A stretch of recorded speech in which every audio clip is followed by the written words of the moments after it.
Hello hi friends, ఈరోజు మనము tiffin pesarattu. ఇందులోకి పెసర్లు, పచ్చిమిర్చి, అల్లం, కొంచెం సాల్ట్, ఇష్టం ఉంటే ఏమంటారు మనం ఇది మిక్సీకి వేసుకున్నాక పిండిలో కొంచెం జీలకర్ర వేసుకుంటే బాగుంటుంది. మనం ఒకసారి ఇది మిక్సీ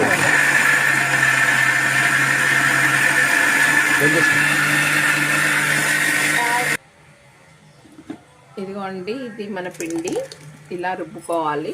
మరి లూజ్గా రుబ్బుకోవద్దు. లూజ్గా రుబ్బుకుంటే పెసరట్టు రాదు. కొంచెం కొంచెం ఇట్లా గట్టిగా కొంచెం గట్టిగా ఇట్లా రుబ్బుకోవాలి.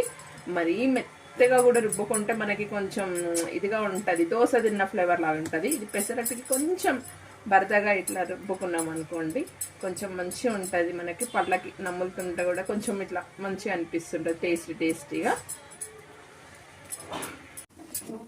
ఇదిగోండి, దోశ రెడీ అయిపోయింది.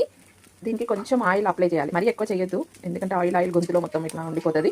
కొంచెం ఆయిల్ దీనిపైన కొంచెం వేసుకోవాలి. వేసుకొని దీన్ని కొంచెం ఇలా ఒక్క 2 మినిట్సే ఉంచాలి, ఎక్కువ ఉంచకూడదు, ఎందుకంటే అది మొత్తం బ్రౌనిష్ కలర్లో వచ్చేస్తుంది.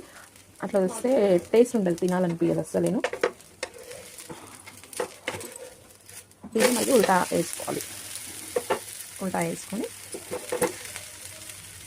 దీన్ని కూడా ఒక 1 మినిట్, అంతే 1 మినిట్ ఉంచుకుంటే సరే. ఆల్రెడీ ఫస్ట్ టైమే హీట్ అయిపోతుంది కదా. నెక్స్ట్ ఎందుకంటే అట్లనే ఉంచితే ఏమవుతుందంటే పిండిలా ఉంటుంది. కొంచెం మనం తిప్పేసుకున్నాం అనుకోండి, ఒక 1 మినిట్కి అది కూడా కొంచెం కుక్ అయిపోతుంది.